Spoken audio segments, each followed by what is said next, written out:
Ladies and gentlemen, the teacher shortage in America continues to get worse nationwide. And this is on top of, everything that's going on out here. Teachers are just leaving. Many of them are retiring early, and many of them just don't want to do this job anymore. So this came out in the Wall Street Journal, December 15th, 2020. All right, I got some audio here I want you to listen to.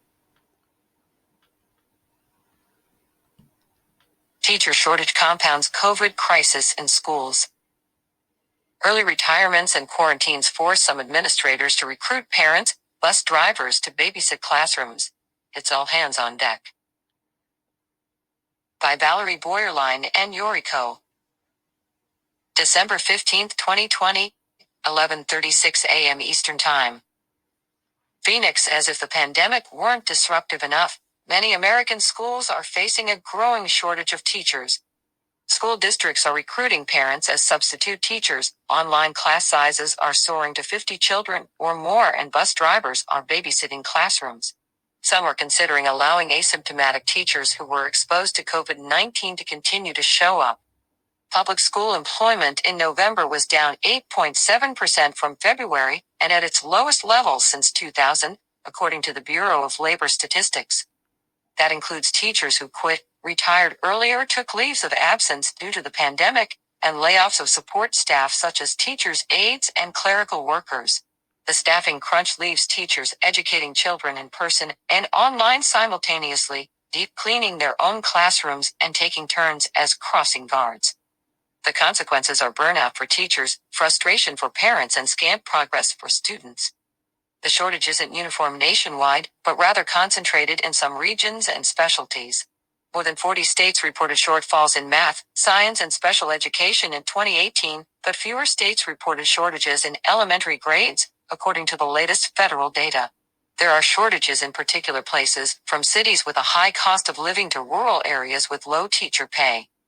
Nowhere is the impact more stark than Arizona. At the start of the school year in August, school districts weren't able to hire traditionally certified teachers for 78% of 6,145 open positions, according to a survey by the Arizona School Personnel Administrators Association, an organization of human resource managers. The survey included responses from 145 of the state's 236 school districts. There are roughly 60,000 teacher positions in the state. Half the open positions, or 3,080, were filled by emergency substitutes, recruits from other countries, and student teachers.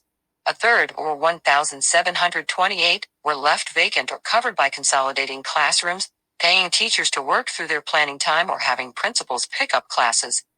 At least 460 teachers resigned, retired, or took unpaid leave due to COVID-19, and an additional 200 either didn't show up for the first day of school or quit within a few weeks. Retirements spiked from August to October, up 24% from the year before. Andrea Murphy, an advanced placement psychology teacher, took early retirement 6 weeks into the semester at a high school in the Mesa Public Schools district southeast of Phoenix. The 54-year-old was 3 years shy of 30 years tenure, a milestone that would have added $850 a month to her retirement check. Mrs. Murphy said she became physically ill from stress once she was back in the school building this fall, teaching a mix of in-person and remote students. She wore scrubs, a mask, a face shield, and a beanie, gear she knew was overkill but made her feel safer. Many of us in education have felt disposable since this COVID period, she said. I was done. She is now studying to be a paralegal. Staffing is a daily struggle, said Christy Wilson, superintendent of the Buckeye Elementary School District southwest of Phoenix. Dr. Wilson, who leads a COVID-19 response task force as president of the professional group ASA, the School Superintendents Association, said her peers nationwide are also struggling to find enough teachers. It's everyone, she said. Large districts, small districts, rural, urban. A common theme is people are resigning, people are retiring, taking leave to care for sick parents, and they're not able to fill those positions. Educational achievement has suffered, although academics say it is too soon to know how much of that is due to general pandemic-related stress or shortcomings in online and hybrid learning. Districts nationwide are reporting that in the first quarter, as many as half of middle and high school students are failing at least one class. A November report on test results of more than 2 million math students found they had fallen behind, needing as much as 12 weeks to catch up to where they were expected to be in the fall. Even without the pandemic, it was unlikely the pipeline of college students studying to become teachers would keep pace with retirements and attrition. To compensate, states are increasingly relying on alternative or emergency credentials to allow people who have no formal training to become teachers. The percentage of emergency or non-traditional hires rose to 16% of teachers in the 2019-20 school year from 10% in 2013-14, according to the American Association for Employment in Education, a trade group that tracks teacher hiring.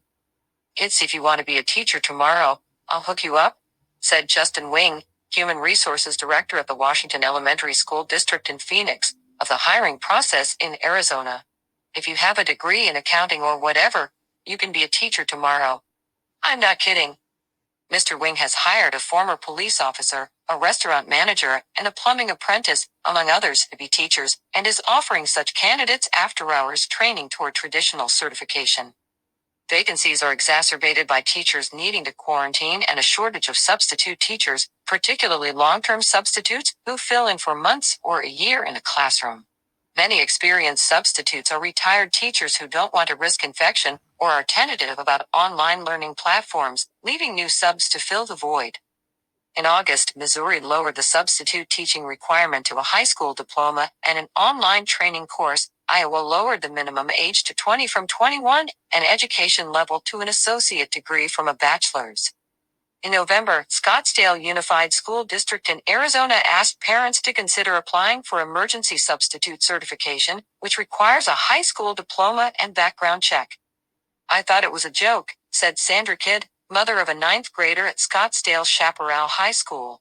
"You're basically hiring a glorified babysitter."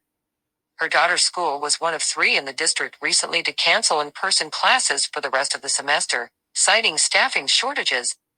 "She's not getting an education," Ms. Kidd said, of her 15-year-old. "There's no way."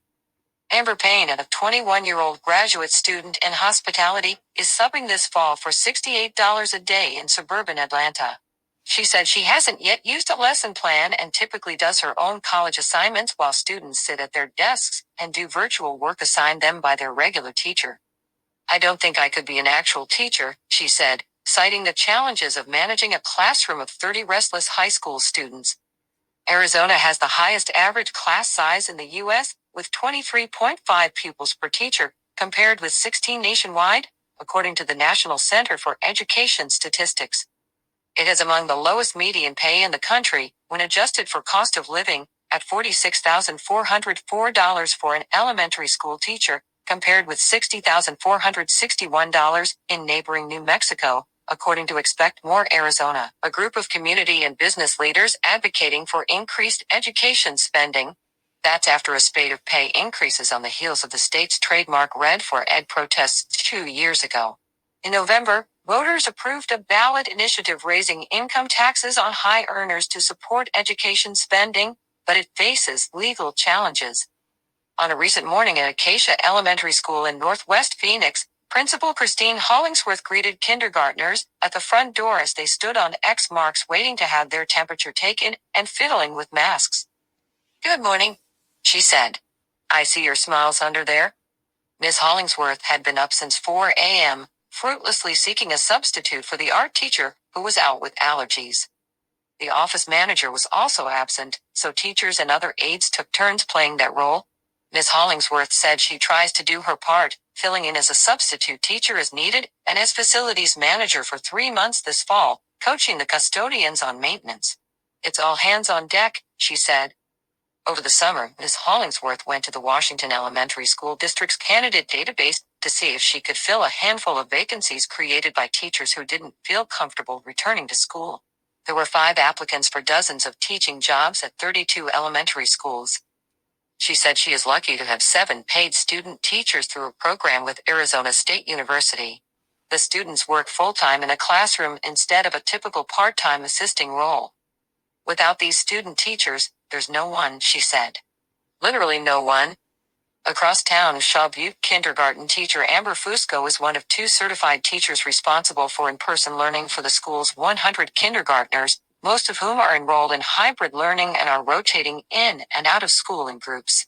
3 student teachers help her out. On a late October day, she modeled for a dozen in-person kindergartners how to put the top on their glue stick, put their crayons away, push their chair under the table, and stow their artwork in their cubby. She over-enunciated to help students learn spoken English since they cannot see her mouth through a mask.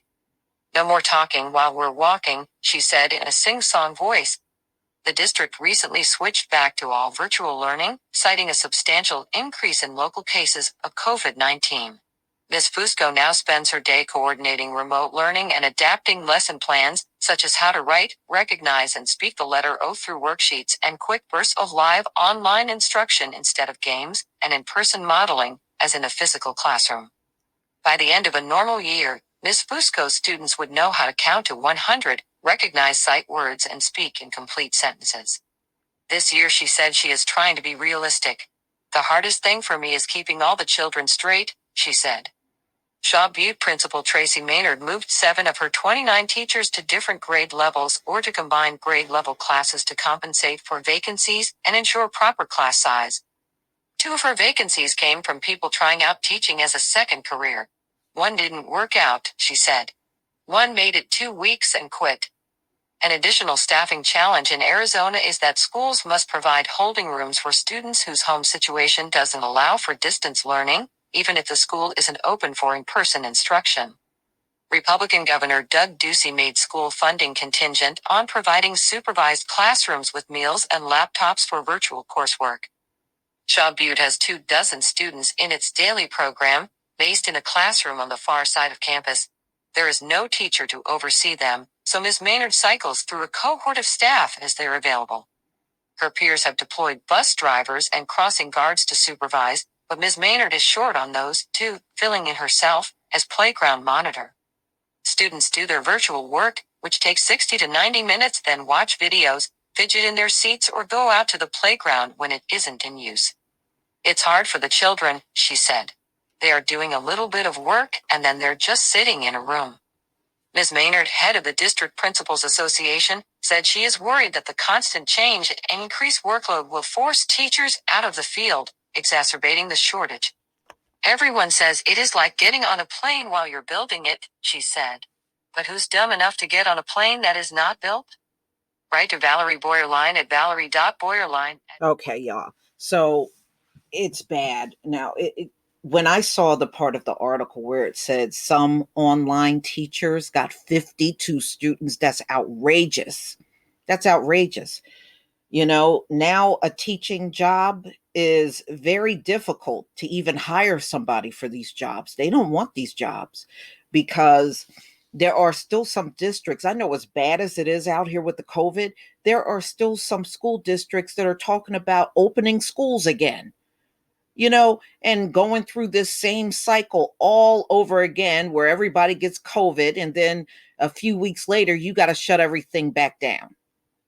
It's ridiculous. But y'all, please tell me what you think. I can only see this getting worse in 2021. Please leave your comment and subscribe. Don't forget to hit on the notification bell, and I'll see you on the next video. Peace, family.